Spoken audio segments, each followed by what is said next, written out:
Hey guys, Paul here from the Meldrum Performance Coaching Podcast in number 3 of our video series and podcast series on PT business tips. So if you haven't yet, I'm going to say it in every one of these, go back, check out podcast 1 and 2 where we talk about delivery of your craft and also having a high level of professionalism and standards.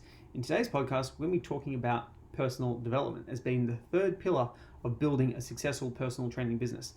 Now, personal development is one of those topics that either elicits people being really excited or groans old eyes and people just thinking it's a crock of garbage.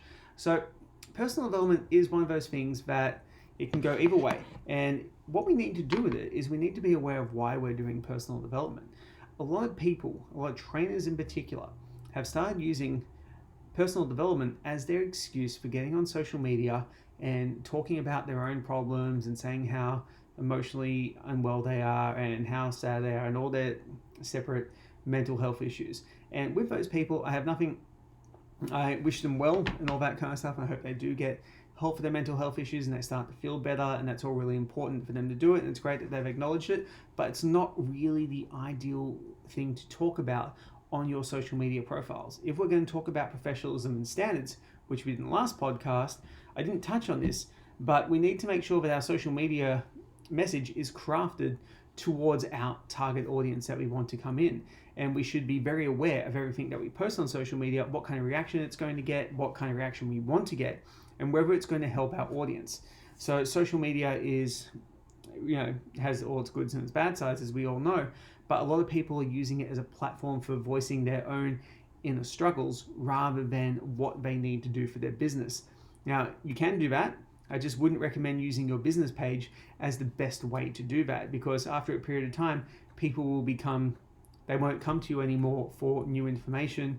Your ability to build yourself as an authority and someone that people can trust will go down as part of that. So personal development doesn't necessarily mean that we're just acknowledging that we have mental health issues and everyone has struggles, and that's okay.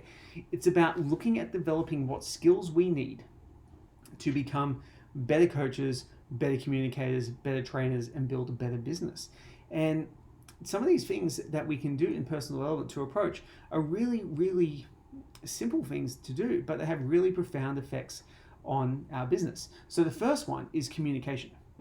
So a really good idea in personal development is to find ways to help improve your abilities to communicate with your clients, whether it's how you listen, whether it's your ability to have empathy, whether it's motivational interviewing, how to ask better questions, how to be able to remove yourself from a situation if it's emotionally triggering you, how to learn mindfulness strategies, how to learn things about how habits are developed, so you can then apply that information to your clients when you're coaching them and help them get past their own struggles. A personal trainer should always be in some cycle of personal development, meaning improving one part of their life where they're not so good at. So you do need to be a little bit honest with yourself and do some audits on what your skills are. But by doing that, we improve the ability to deliver our craft really well and have a high level of professionalism. If we learn mindfulness strategies, for example, so mindfulness strategies, basic summary is to bring yourself back into the moment and to be an empathetic observer rather than someone who's caught up in the emotion of the moment. So if a client says something that bothers you, it triggers you, it sets you off, it's very often the reaction from trainers to react, from people to react, to lash out, to say something they may not mean, to let emotion get better of them, they get caught up in the moment, etc., etc. If someone says something to you and it triggers you in a personal training session, it's going to ruin the session for both of you. So being able to utilize mindfulness strategies to be able to go, take a moment, work out an appropriate response, and then move on in the session is going to be very, very valuable for your business. Some of the other strategies that could be really, really useful personal development is learning about your own personal relationship with food and working on improving that. By doing that, what's going to happen is you're going to help your clients improve their relationship with food as well. You can have some stories to share with your clients, and it's also going to help give you content that you can post online about helping people. Other examples of personal development are leadership skills, so learning persuasion, how to inspire people to do stuff, how to ask people the right questions to find out what drives them, what their values are, and linking what their intended outcome is to their highest values is a really fantastic way of using professional development to get better results with your clients. And again, the communication and listening stuff and empathy are really, really important skills to develop. So empathy as a personal trainer is actually one of the most misunderstood parts of the training. A lot of trainers think empathy is just, jumping in the well with someone, and really it's handing them a rope to get out of the well. And when we think empathy, we need to remember how our clients felt, or how we felt when we first started lifting weights and how unsure we were. It doesn't mean to baby people. So empathy is listening to people, but you still push them and you hold them up to a higher standard, like a standard you're now holding yourself to, and they will rise to that standard. I did a podcast not long ago about having more faith in your clients than they have in themselves. And this is something I strongly believe by.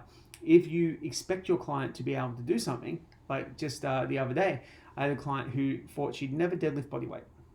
Never, ever. She's had a history of back problems, etc., etc. So what did we do? We deadlifted over body weight. She was stoked about it, and it wasn't easy, but it wasn't super hard for her. So I expected that of her. I knew she was capable of it. I had more faith in her than she had in herself. She did really, really well and exceeded something that she thought she'd never ever do. So guys, with your personal development, the one other thing to be aware of here is, I've seen this happen, is people let it overtake their professional development. So knowledge and skills and delivery of your craft. Personal development will help you in every other aspect of your life, but depending on where you are, and this is where working with a mentor is really, really useful, you can have someone help you decide what you need more. So for example, if you've already got pretty good communication skills and listening skills, and you've worked in, say, a customer service role before, you probably don't need to focus on that right now if you don't know how to assess a client. So working with a mentor, working with a coach, just how we work with clients, is going to help you assess where you are in your skill set right now and where you need to direct your time to improve. And that's another thing of personal development, that accountability and ability to self-evaluate will help you train clients better. So guys, thanks heaps for listening and or watching. Stay tuned for tomorrow where we talk about point number 4.